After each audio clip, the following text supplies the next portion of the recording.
नमस्कार साथियों, आज हमारे YouTube चैनल में आपका अतिथि स्वागत है।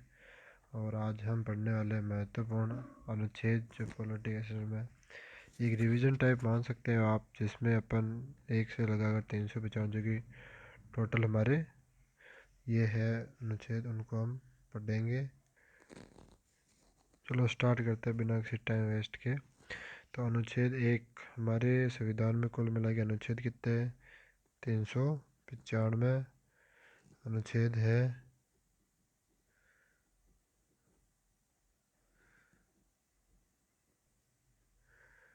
अनुच्छेद 395 है।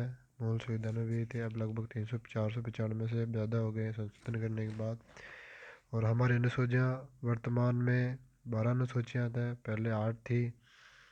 ये तो भी वर्तमान में है और ये पूर्व जब बना था तब थी। तो आज हम सिर्फ अनुच्छेद के बारे में पढ़ेंगे, कौन सा अनुच्छेद क्या चीज़ है। तो अनुच्छेद 1 के अनुसार संघ और राज्य क्षेत्र। फर्स्ट अनुच्छेद ये कहता है संघ और मतलब किसी भी संघ का नाम, हमारा नाम, राज्यों के नाम, ये फर्स्ट अनुच्छेद के अनुसार है। राज्य, नए राज्यों का प्रवेश और स्थापना। कोई भी नया राज्य बनेगा या स्थापना होगी तो उसके बारे में क्या। अनुच्छेद 3 राज्यों का निर्माण करना, उनकी सीमाएं, कौन से राज्य की कहाँ तक सीमा रहेगी और उसका नामकरण क्या होगा, ये सब अनुच्छेद 3 में। अनुच्छेद 4 पहली अनुसूचित जनजाति और अनुच्छेद 4 जो कि पहली अनुसूचित है, चौथी अनुसूची के संशोधन तथा 2-3 अधीन बनाई गई विधियाँ। अनुच्छेद 5 संविधान के प्रारंभ पर नागरिकता। मतलब अनुच्छेद 1 से लगाकर 4 तक तो इसमें राज्यों और संघ के बारे में लिखा हुआ है। 5 से लगाकर 11 तक भारत की नागरिकता के बारे में है। तो अनुच्छेद 5 संविधान के प्रारंभ में नागरिकता कैसे होगी। अनुच्छेद 6 भारत आने वाले व्यक्ति की नागरिकता, भारत में जो व्यक्ति आएगा उसकी नागरिकता किस प्रकार होगी। पाकिस्तान जाने वाले जो इंडिया को छोड़कर पाकिस्तान गए 1947 के समय, तो उस टाइम से उनकी नागरिकता क्या चेंज हुआ, क्या वो भारतीय रहेंगे या नहीं रहेंगे, ये अनुच्छेद 7 में लिखा हुआ है। 8 में भारत के बाहर जाने वाले व्यक्ति, जो भारत में बाहर ब्रिटेन या दूसरे देशों में रहते हैं, उनकी नागरिकता पर क्या प्रभाव पड़ेगा, ये आर्टिकल 8 में। और 7 में पाकिस्तान से जाने वाले, 6 में भारत में आने वाले पर क्या। 8 के बाद में विदेशी राज्यों की नागरिकता लेने पर नागरिकता का ना होना। मतलब कोई भी व्यक्ति अगर भारत से बाहर जाकर ब्रिटेन या किसी देश के राज्य की वो ले लेता है तो उस पर क्या प्रभाव पड़ेगा, ये अनुच्छेद आर्टिकल 9 में। और आर्टिकल 10 में नागरिकता के अधिकारों को बनाना। नागरिक अधिकार कौन कौन से होंगे, क्या बने रहेंगे। संसद द्वारा नागरिकता के लिए कानून का विनियमन। मतलब संसद उन नागरिकता के कानूनों के लिए क्या क्या प्रावधान कर सकती है और क्या क्या नहीं, वो इस 11वें अनुच्छेद में लिखा हुआ है। राज्यों की परिभाषा, मतलब आर्टिकल्स, अनुच्छेद जो कि मूल अधिकार है उसमें राज्य शब्द का क्या मतलब है, वो इस आर्टिकल के अनुसार लिखा हुआ है। भाई राज्य की परिभाषा किसके संदर्भ में, मूल अधिकारों के संदर्भ में क्या राज्य होते हैं उसकी परिभाषा इसमें है। अनुच्छेद 11 के बाद 12 से लेकर अनुच्छेद 12 से 33 या 32 तक, 12 से 32 हमारे मूल अधिकारों के बारे में आते हैं। मतलब 12 में राज्य की परिभाषा, 13 में मूल अधिकारों को असंगत और अल्पीकरण करने वाली विधियाँ। विधि के समक्ष, ये इम्पोर्टेंट है, आप इसको याद रख सकते हो कि विधि के समक्ष समानता, मतलब कानून की तरफ से सब किसको क्या समानता मिलेगी, वो अनुच्छेद 14 के तहत। 15 धर्म, जात, लिंग के आधार पर प्रतिषेध होगा, नहीं होगा। तो किसी की आदमी के साथ धर्म, जाति और उसके लिंग के अनुसार कोई भेदभाव नहीं किया जा सकता। 16 में है लोक आयोजन के अवसर पर न्यूनतम सरकारी नौकरियों में या कहाँ पर किसी व्यक्ति को कहाँ कहाँ कितनी उसकी समानता प्राप्त है। इसी में असपृष्टता का 17 में असपृष्टता का अंत, मतलब गांव में जो छूत अभी तक भी पाई जाती है तो उसको ख़त्म करने के लिए आर्टिकल 17।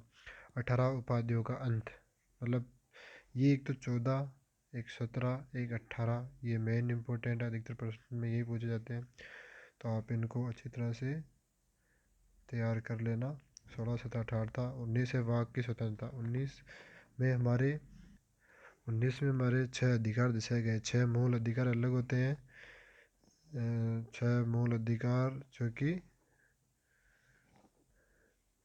6 मूल अधिकार अलग है और 6 अधिकार अलग है। अधिकार ये स्वतंत्रता 19(1) में आते हैं। ये अभिव्यक्ति का अधिकार, स्वतंत्रता, बोलने का अधिकार इत्यादि के अंदर आते हैं। तो अधिकार अलग होते हैं, मूल अधिकार अलग होते हैं। यहाँ पर थोड़ा सा ध्यान रखना। फिर देखते हैं हम वाक की स्वतंत्रता। 20 अपराधों की दोष सिद्ध करने के संबंध में संरक्षण। मतलब अपराध को दोष सिद्ध, भाई मैंने क्या अपराध किया इसके बारे में जानकारी पहुंच सकते हैं। गिरफ्तारी के प्रति है ये। प्राण और देह स्वतंत्रता 19 अनुच्छेद जो हमारे संविधान में सभी व्यक्तियों के लिए बहुत इंपॉर्टेंट है। प्राण देह मतलब किसी भी व्यक्ति को अपने प्राण और देह की स्वतंत्रता प्राप्त। अनुच्छेद 21 ये 6 साल की उम्र से 14 वर्ष तक बच्चों को शिक्षा का अधिकार है। ये 86 संविधान संशोधन के अनुसार जोड़ा गया हुआ है। अनुच्छेद 22 कुछ दशाओं में गिरफ्तारी में संरक्षण। गिरफ्तारी से संरक्षण, अगर किसी भी दशा में आपको गिरफ्तार किया जाता है, आप ये पूछ सकते हो कि मुझे गिरफ्तार करने या मेरा क्या दोष है। ये पूछ करने का अधिकार कौन से 22 में। 21 में बात करेंगे तो जैविक का।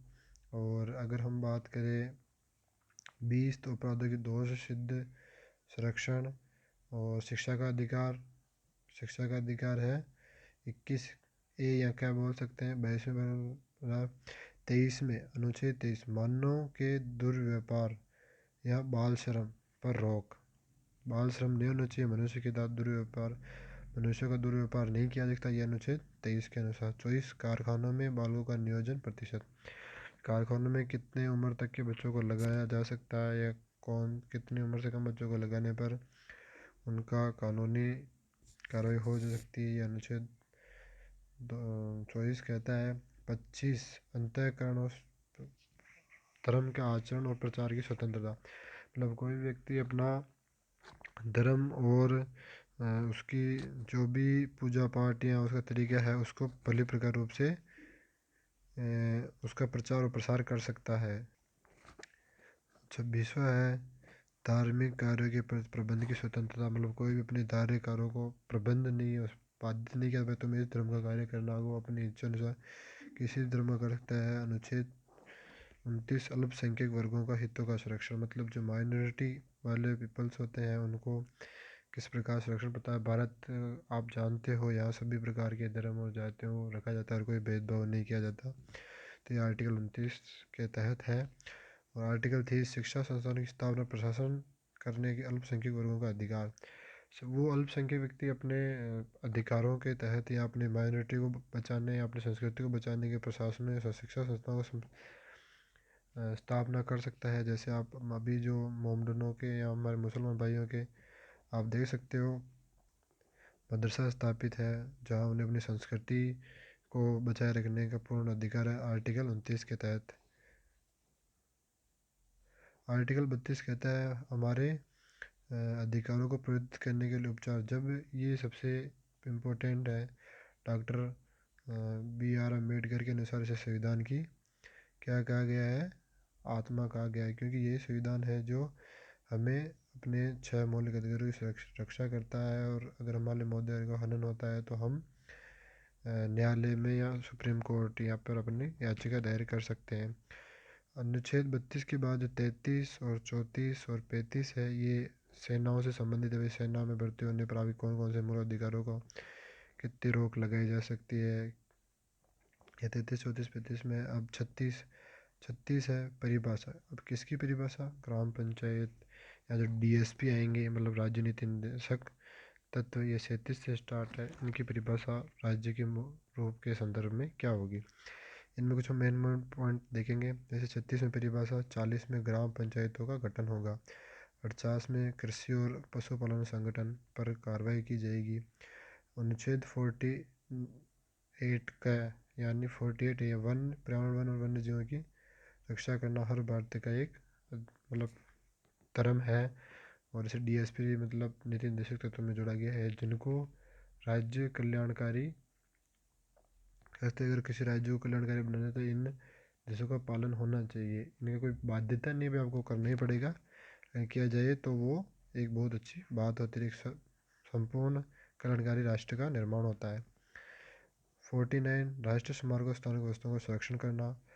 14 कार्यपालिका से न्यायपालिका का पृथक्करण। भाई कार्यपालिका और न्यायपालिका में क्या पृथक्करण है, ये कहाँ है 50 पर। 50 का अर्थ करते हो आधा आधा, तो अपन कह सकते हैं कि कार्यपालिका और न्यायपालिका का पृथक्करण 50-50।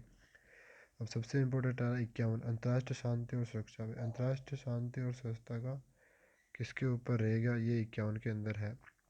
51 से लगाकर 151, इसको अपन बोलते हैं संघ, इसको अपन कह सकते हैं संघ क्षेत्र। यानी इसमें संघ के जो भी राष्ट्रपति, उपराष्ट्रपति, प्रधानमंत्री, मंत्रिपरिषद ये आते हैं, इनका वर्णन देखने को मिलता है।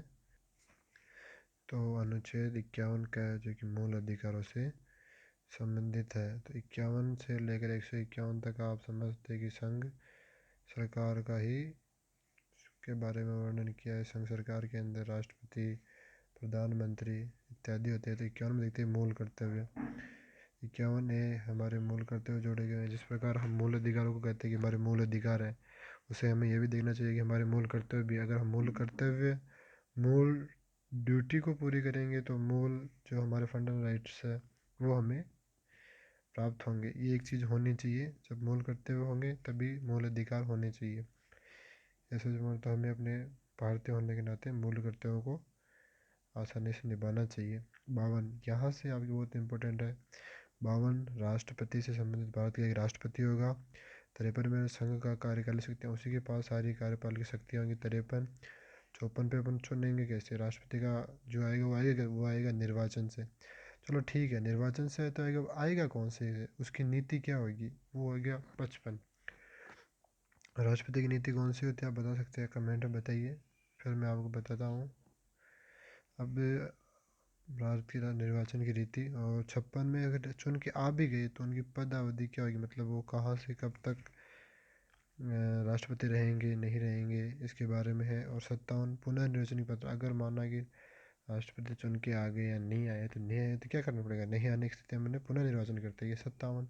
अच्छा आ गए तो उनके लिए नए राष्ट्रपति की क्या योग्यताएं रहेगी, आहत या निर्वाचित होने के लिए क्या क्या उनकी शर्तें, उम्मीदवार के लिए शर्तें होती है और योग्यता के लिए अलग शर्तें होती है। उम्मीदवार के लिए 50 प्रस्तावक, 50 अनुमोदक होने चाहिए, 15,000 की जमा राशि जमा की जाती है। चलो ठीक है, चुन के आ गए, चुन के आने के बाद क्या होगा, चुन के आने के बाद उनकी शर्तें होगी। राष्ट्रपति पद के लिए भाई आपको ये करने पड़ेगा, ये 459 में है। और चुन के आने के बाद, चलो चुन के राष्ट्रपति आ गए, तब उनको क्या दिलानी पड़ेगी, शपथ। तो अपन लगातार याद रखते हैं 52, 53, 54, 55, 56, 57 एक कहानी के रूप में बना लीजिए। राष्ट्रपति की शपथ हो गई, राष्ट्रपति बन गया, चलो उन्होंने कोई ऐसा काम करने लग गए जिनसे उनको हटाना जरूरी हो गया, तो उसके लिए फिर क्या करना पड़ेगा 61, मतलब कि उनको हटाने के लिए राष्ट्रपति महाभियोग। महाभियोग ऐसी प्रक्रिया है जो राष्ट्रपति को हटाने या के लिए चली जाती है। इससे सबसे पहले, इसे चलाने से पहले राष्ट्रपति को 14 दिन पहले पता होता है भाई आपके प्रति राष्ट्र महाभियोग चलाया जा रहा है। इस पर राष्ट्रपति अपनी सफाई प्रदान करता है। अनुच्छेद 62 के अनुसार राष्ट्रपति पद पर व्यक्ति को भरने के लिए निर्वाचन समय और रीतियाँ। अगर पद पर राष्ट्रपति पद कोई नहीं है तो उसको भरने के लिए क्या निर्वाचन होना चाहिए, कब होना चाहिए, क्या रहता है, वो 62 के अनुसार। तो हम कह सकते हैं कि 62, 51 संघ राज्य क्षेत्र, 52 में राष्ट्रपति होगा, 53 में संघ कार्यपालिका होगा, 54 में उसका निर्वाचन होगा, 55 में निर्वाचन की पद्धति क्या होगी, पद्धति होगी, चलो आ भी गया तो पदावधि क्या होगी 56 में। 57 में निर्वाचन की क्या पात्रता रहेगी, 57 में क्या उसके कार्यकाल रहेगा। 58 में निर्वाचित होने के लिए क्या योग्यताएं होनी चाहिए, उम्मीदवार बनने के लिए क्या होना चाहिए, अगर उम्मीदवार बन भी गए, राष्ट्रपति बन गए, तो उसकी शपथ दिलाएगा कौन, और शपथ दिलाएगा तो उसको हटाएंगे कैसे, और हटा दिया तो फिर नया कोई राष्ट्रपति का उसका क्या होगा। तो अब 51 से 151 के बीच में सबसे पहले पढ़ा प्राइम मिनिस्टर। प्राइम मिनिस्टर क्या होता है, प्राइम मिनिस्टर प्रधानमंत्री। और 51 से संघ क्षेत्र, 52 से लेकर 62 तक प्रेसिडेंट, और 63 से लेकर वाइस प्रेसिडेंट वीपी उपराष्ट्रपति के बारे में क्या गया है। अनुच्छेद 63 के अनुसार भारत का उपराष्ट्रपति होगा। 64 के अनुसार उपराष्ट्रपति राज्यसभा का क्या होगा? पदेन सभापति होता है। तो राष्ट्रीय सभा का पदेन सभापति कौन होता है? उपराष्ट्रपति होता है। राष्ट्रपति के पद की रिक्ति पर उपराष्ट्रपति कार्य करेगा। ये 65 के अनुच्छेद, ये इम्पोर्टेंट कर सकते हैं भाई, कौन से अनुच्छेद के तहत उपराष्ट्रपति राष्ट्रपति का कार्यग्रहण संभालता है। यहाँ पदभार को 65 के अनुसार हमें बताइए राष्ट्रपति होगा। 67 उपराष्ट्रपति का निर्वाचन कैसे होगा? 67 राष्ट्रपति की पदावधि क्या होगी? 68 पर निर्वाचन कैसे होगा? राष्ट्रपति के द्वारा शपथ। और 70 में अन्य आकस्मिक राष्ट्रपति के कर्तव्यों का निर्वहन करेगा। 63 में राष्ट्रपति होगा हमारा। 64 में वो सभा उपसभा का राज्यसभा का पदेन सभापति होगा। और 66 में उपराष्ट्रपति का निर्वाचन किस प्रकार होगा? निर्वाचन हो भी गया तो पदावधि कितने बजे तक रहेगा? चलो वो रहा। अगर उसकी जगह कोई आ गया तो उसका निर्वाचन दूसरे का कैसे होगा? दूसरा आ गया तो दूसरे ने शपथ किस प्रकार ली? शपथ ली है तो उससे जो कार्य राष्ट्र क्या कार्य करने का निर्वहन किस प्रकार करेगा? वो 70 के अनुसार। 71 राष्ट्रपति और उपराष्ट्रपति निर्वाचन से संबंधित विषय। अगर राष्ट्रपति और निर्वाचन में कोई भी मुसीबत आती है तो उसका निपटारा कौन करेगा? सुप्रीम कोर्ट उसका निर्णय ही करेगा। अनुच्छेद 72 से हमारे आ जाते हैं प्राइम मिनिस्टर, जिसके बारे में क्या क्या होता है। अनुच्छेद 72 का फर्स्ट पार्ट है। अनुच्छेद 72 से नहीं आते हमारा राष्ट्रपति का अनुच्छेद 72 ये एक मोस्ट इम्पोर्टेंट है। इसमें वो किसी भी कैदी या जेल या समाधान कर सकते हैं, मृत्युदंड हो उसको माफ़ कर सकते हैं अनुच्छेद 72 के तहत।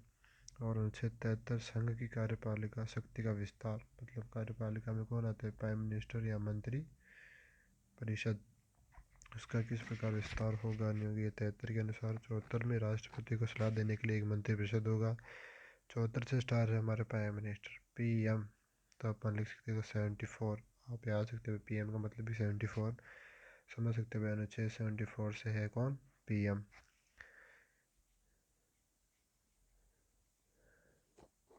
74 में हमारे प्राइमरी की सलाह लेने मंत्री परिषद होगा और मंत्रियों के बारे में उपबंध है। और 76 में भारत का न्यायवादी होगा अटॉर्नी जनरल, जो कि भारत का सबसे बड़ा वकील होता है अटॉर्नी जनरल। अभी वर्तमान में कौन है?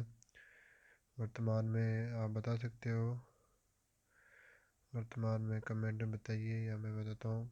वर्तमान में अभी है वेंकटा रामन, कुछ इनका नाम है वेंकटा रामन, जो कि हमारे एज अटॉर्नी जनरल है। अटॉर्नी जनरल का अनुच्छेद कौन सा है? चल रहा है 76। भारत सरकार के कार्य का संचालन 76 में राष्ट्रपति को जानकारी देना प्रधानमंत्री के लिए कर्तव्य होगा। अच्छा, कर्तव्य की बात जब प्रधानमंत्री कार्य हमेशा प्रधानमंत्री करता है, राष्ट्रपति के सिग्नेचर चलते हैं सिर्फ। तो राष्ट्रपति को जानकारी देने हमारे यहाँ क्या काम है, वो किसकी जिम्मेदारी? प्रधानमंत्री की। किसको देना? राष्ट्रपति को। कब? 78 पे तहत। संसद का गठन 79, जो हम देख सकते हैं, हम देखते हैं कि 79,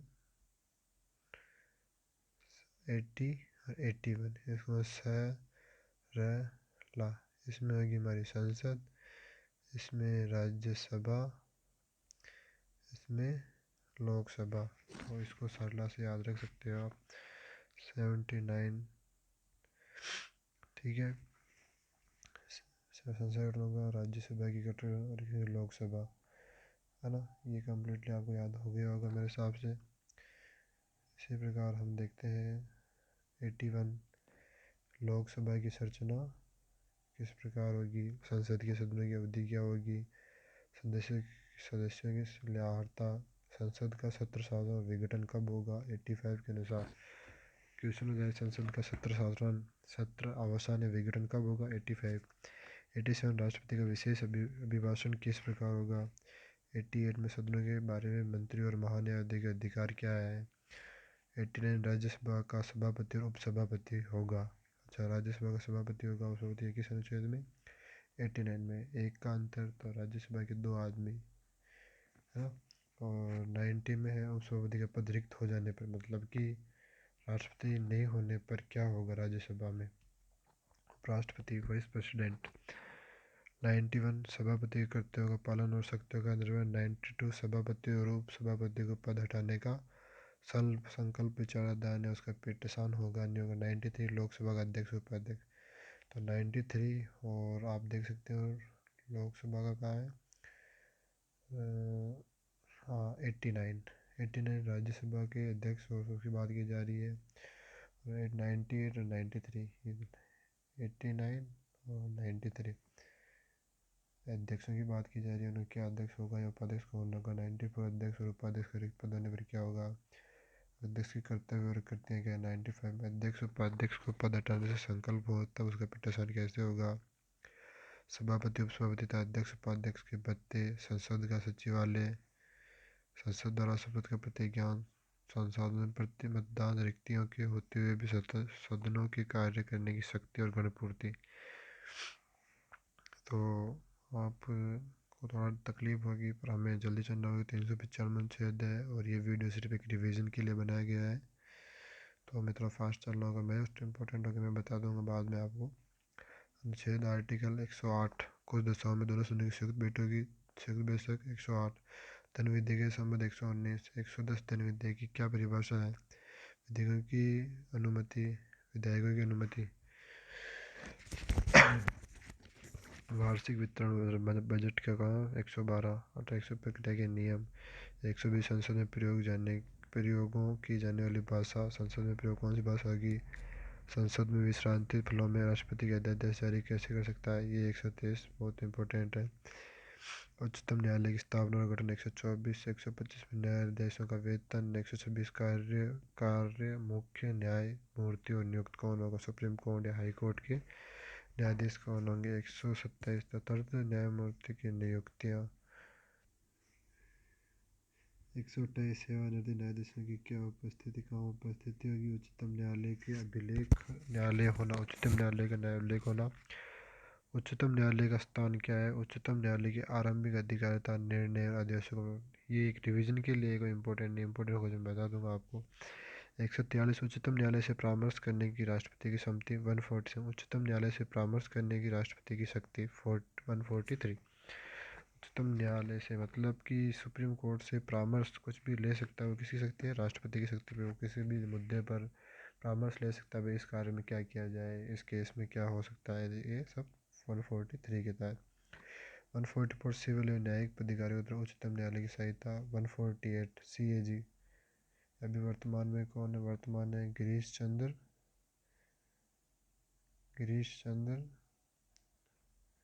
मुर्मू जी हमारे वर्तमान के जो CAG है वो गिरीश चंद्र मुर्मू जी है। और 140 नियंत्रक महालेखा परीक्षक के कर्तव्य और शक्तियाँ क्या होगी। संघ राज्य के लेखन का प्रारूप। ये आपको जैसे मैंने कहा था 1 से लेकर 159 तक संघ का कार्य है, जिसमें हमारे प्रधानमंत्री साहब, राष्ट्रपति साहब आदि का आगमन हो चुका है। लोकसभा राज्यसभा। अब हम देखेंगे कि 151 से लेकर आगे के अनुच्छेदों में क्या किया जा सकता है। तो आप देख सकते हैं अनुच्छेद 1 से लेकर 4 तक संघ और 5 से लेकर 11 तक नागरिकता और 12 से लेकर 32 तक मूल अधिकार और 51 से लेकर 151 तक संघ।